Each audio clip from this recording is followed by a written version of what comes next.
Assalamu alaikum wa rahmatullahi wa barakatuh. Inch'Allah, donc nous sommes toujours dans la continuité des explications que le cheikh nous donne par rapport aux conditions ou bien aux situations qui amènent le musulman de prière à faire des prosternations de réparation. Donc nous avons dit, d'après le cheikh, que tout à l'heure, que celui qui omet deux sunnah ou plus doit faire deux sujoud de réparation avant le salam. Mais quant à celui qui oublie, un acte méritoire, cette personne n'est pas tenue de faire cette prosternation, les deux prosternations de réparation. Également, celui qui omet un acte obligatoire ne peut pas se suffire de deux prosternations de réparation. Et le cheikh a continué en nous expliquant que tout celui qui parle par oubli dans la prière, cette personne doit faire sujoud ba'da salam.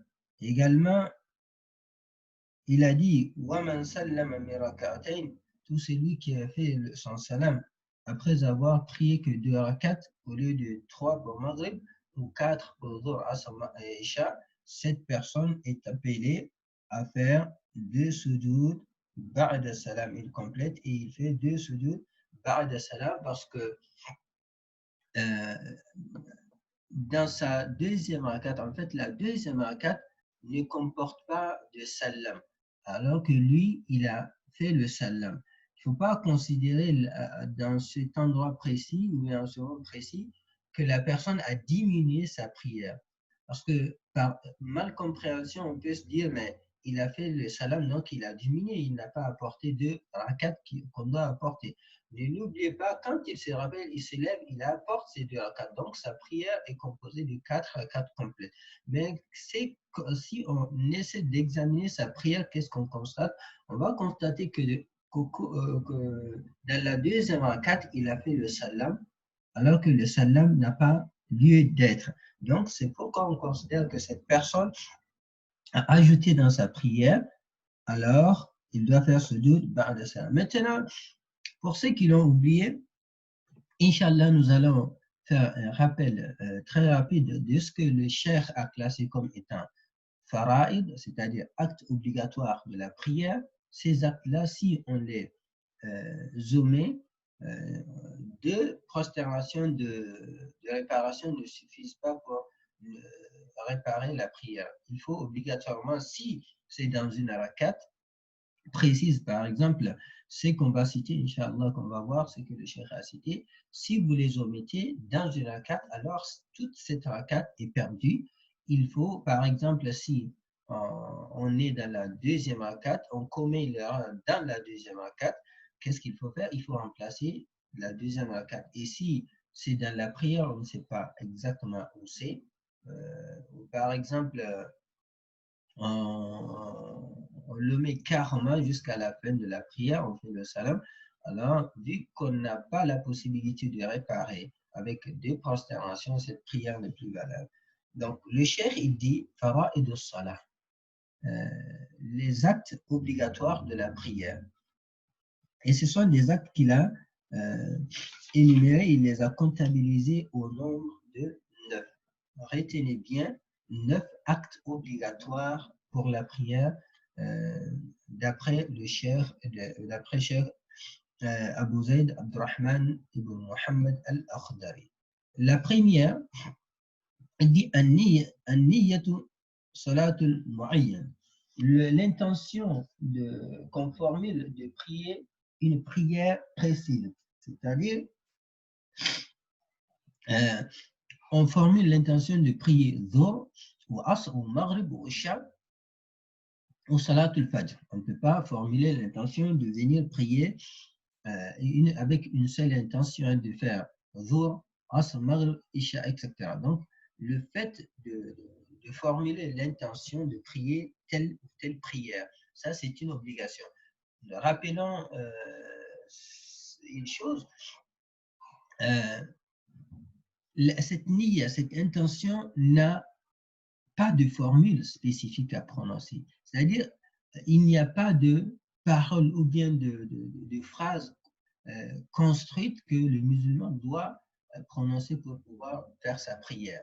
D'après la sunna du prophète Mohammed sallallahu alayhi wa sallam, je dis bien, d'après la sunna du prophète Mohammed sallallahu alayhi wa sallam, il n'y a aucune parole à dire ou bien aucune formulation. Donc, l'intention se fait au fond du cœur, c'est-à-dire ce que vous avez formulé avant d'aller à la mosquée, ou bien quand vous êtes à la mosquée, vous attendez la prière, dès qu'il est l'heure de la prière, l'imam s'avance, vous vous levez pour faire une prière, forcément. Donc si vous êtes parti à l'heure de Dhuhr pour prier, vous n'allez pas avoir au fond de votre cœur ou de votre esprit que vous allez prier Maghrib. Il est impossible. Donc, vous allez forcément penser à la prière de Dhuhr en ce moment. Donc, cette intention que vous avez de rentrer dans une prière qu'on appelle prière de Dhuhr, de prier cette prière avec imam, cette intention vous suffit largement. Et également, celui qui prie tout seul, que ce soit l'exemple de la femme ou de l'homme qui prie tout seul. Donc, dans ces deux cas-là, si la personne prend son tapis de prière ou bien il se place dans son lieu, dans son coin de prière, il ne va pas avoir l'intention de prier Asr ou Maghrib, alors que c'est l'heure de Dhuhr, il s'est levé pour faire la prière de Dhuhr. Donc, cette intention, ça suffit largement. Il dit وَتَكْبِيرَةُ الْإِحْرَامِ وَالْقِيَامُ لَهَا. Également, faire le takbiratul ihram. Takbiratul ihram, la première, la takbiratul ihram, la première qu'on fait au tout début de la prière, qui consiste à dire Allahu Akbar. Cette première parole marque le début de la prière, takbiratul ihram, c'est-à-dire ce qui interdit toute autre chose au cours de la prière. Dès qu'on fait Allahu Akbar, on n'a plus droit à parler, on n'a plus droit à manger, on n'a plus droit à boire, on n'a plus droit à tout ce qui est en dehors de la prière. Donc, tout son nom, takbiratul ihram. Et comme certains savants le disent par sagesse, dans la prière, on retrouve tous les autres piliers de l'islam, tels que la shahada. Dans la prière, on est amené à dire à un certain moment Ashhadu an la ilaha illallah, donc Ashhadu anna Muhammadan abduhu wa rasuluh. Donc il y a la shahada dans la prière. Il y a, quand on prend le jeûne, par exemple, as-siyam, on ne mange pas au cours du mois de Ramadan, et également les jeûnes surrogatoires. Dans la prière, il est formellement interdit de manger et de boire. Donc, vous voyez, donc, là, on est en état de siyam momentané. Et qu'est-ce qui reste? Il y a le Hajj de Bayt Allah. Quand on va à la mosquée, on suppose, c'est-à-dire dans l'explication pour montrer l'importance, on va vers Dieu. Le Hajj, le pèlerinage qu'on fait, on marche, on va vers Dieu, on rencontre Dieu, on va dans la maison de Dieu. Donc, on visite la maison de Dieu. Là, dans la prière, on va vers Dieu. Et quand on va à la mosquée aussi, la mosquée, c'est une maison de Dieu. Donc, vous voyez, on dit la zakat également, la zakat est retrouvée d'une manière ou d'une autre dans la prière, parce que la zakat, c'est une purification. Zakat al-mal, tu prends de ton bien, le bien matériel que tu as, l'argent que tu as, ou autre chose. Tu prends une partie pour purifier le reste. Donc ici, dans le cadre de la prière, vous prenez de ce que vous avez de plus précieux, qui est le temps. Vous prenez une partie de votre temps que vous consacrez à Dieu. Donc, vous faites zakat de votre temps. Donc, ici, d'où l'importance de la prière. Donc, takbiratul ihram, deuxième acte obligatoire. Troisième acte obligatoire, wal-fatihatu wal-qiyam laha. Le fait de lire surat al-Fatiha, Alhamdulillahi Rabbil Alamin, jusqu'à la fin, et le fait de la lire debout, en position debout, pour celui qui est en bonne santé, pour celui qui a la capacité, qui est vraiment en bonne santé pour pouvoir le faire, c'est une obligation pour cette personne de la lire debout. Donc, ça, c'est la troisième, c'est le troisième acte obligatoire. Il dit, quatrième acte obligatoire, le fait de faire la prosternation, la génuflexion, pardon, génuflexion, d'attraper bien ses genoux et également avoir le dos le plus plat que possible, pas un peu surélevé, c'est-à-dire incliné comme ça, ou bien le dos incliné et la tête de ce côté-là. Il faut faire en sorte que vous ayez votre dos le plus plat que possible, ça. Et le fait de se relever une fois qu'on finit le ruku, ça fait partie des actes obligatoires. Et le fait de se prosterner sur le front et de se relever de cette prosternation est un acte obligatoire. Ne l'oublions pas, la prosternation sur le front comporte aussi le nez. Le nez doit obligatoirement toucher au moment où le front touche le sol. Donc, c'est vraiment le front et le nez. Donc, ça, c'est le cinquième acte. C'est le cinquième acte, pardon, obligatoire. Il dit, wal i'tidal, également, observer, être immobile, c'est-à-dire le fait de, de faire les actes avec précision, au lieu de bouger, de se mouvoir, on est debout, on bouge, on se tord, etc. Ces choses-là sont interdites si vraiment c'est pas par nécessité, par quelqu'un qui a des douleurs ou quelque chose de ce genre.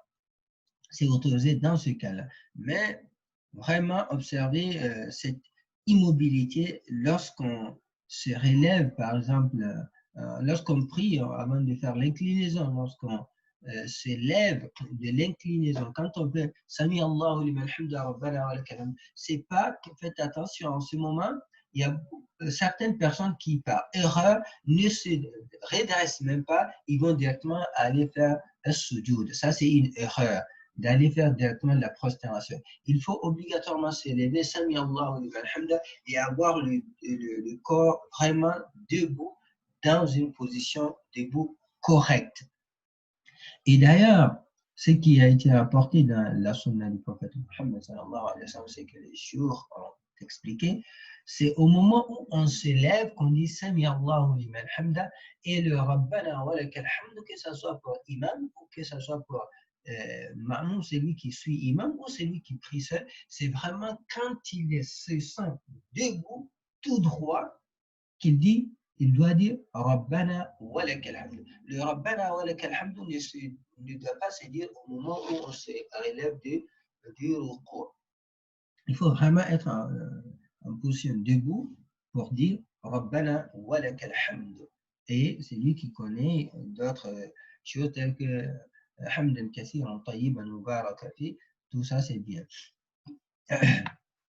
Également, dans le cas de l'inclinaison, le sujet, pardon, la prosternation, quand on fait la première prosternation, on doit revenir en position assise, vraiment assise, avant de faire la deuxième prosternation. C'est une obligation.